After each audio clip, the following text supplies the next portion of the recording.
И эта связь будет генерить нужную любовь, Конечно, получается? конечно, да. Она и так генерируется, она никуда не девается, но она не в том объеме идет, в котором нужно. Это не костер, это чуть-чуть так тлеющий уголек.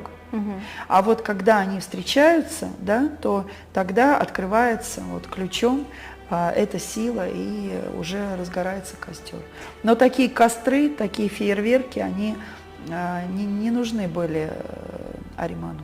Мгм.